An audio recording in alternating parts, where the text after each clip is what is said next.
Just kidding. Good morning, Philippines.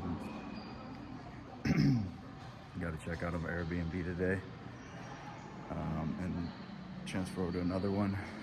Had a lot of issues with this Airbnb. Really nice owner. Actually got to meet her daughter, her mom. Actually saw him at the store the other day. Jen and I talked to him, but just been a lesson in patience. This whole trip has been a lesson in patience. Sorry for the crazy bags under my eyes today. I don't know what's going on with that. But yeah, it's just been this whole trip, even with Jen, just adjusting. It's gotten a lot better, but it's kind of, I don't know. As a man, you want to feel appreciated. You want to feel valued. You want to be thanked when you do stuff nice. And I don't think that's too much to ask for a little recognition if a woman's not willing to do that. I'm not saying this necessarily about Jen. I'm just saying this in general. Okay, generalization. Yes, we've had this a little bit, but that's what it reminds me of. And some people have it a lot more.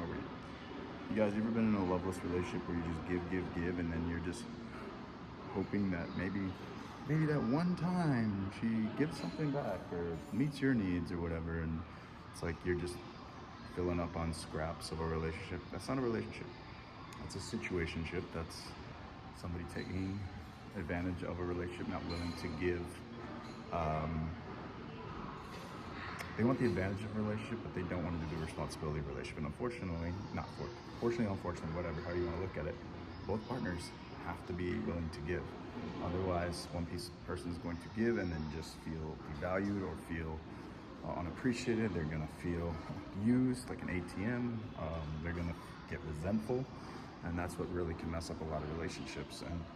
And and at that point, you got to know when to pull the plug. I'm currently in a situation where I'm evaluating everything, because is this what I really want? Do I see myself? Am I getting? Not that I need to give what I put into it, because I give like 110% in a relationship.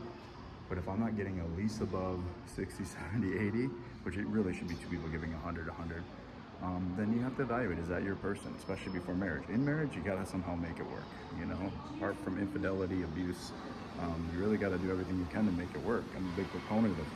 It's not, it may be a little damaged, a little beat up, but you fix it, right? You give it your all. Don't just try to trade it in for the new model, right?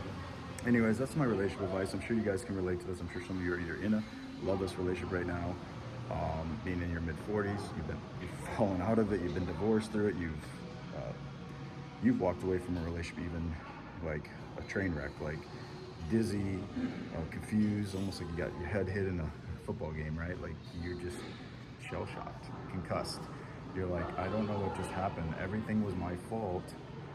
And yet then maybe I did make some mistakes, and then you're really beating yourself up, hyper vigilantly beating yourself up because you couldn't fix it, or because you couldn't fix them, or they couldn't see you the way you wanted to be seen.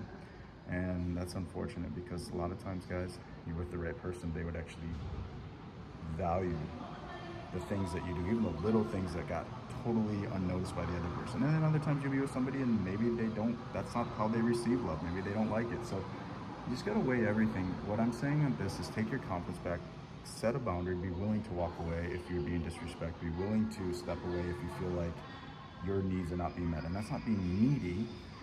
Give, but give with boundaries, okay?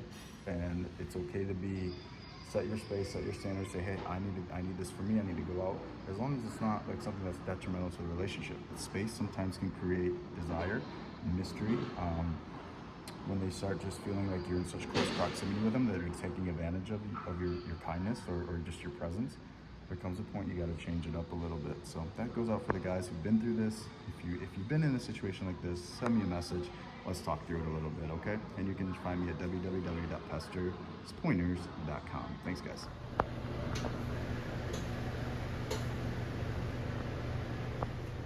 Baby. Oh, what do we have here? Oh, Jen's kitchen. Jen from the Philippines. So cute. Well, this is my love language. Hello. Let's get down on some of this. All right, time to try some of Jen's cooking. It is piping hot. Check this out. Piping hot like Jen. That fine Filipino right there with her beautiful hair. She's cooking for a friend today, doing some catering. She used to do this back in the day. She's a very, very talented cook. This might be a little bit too hot to eat, but we're gonna try it. Delayed.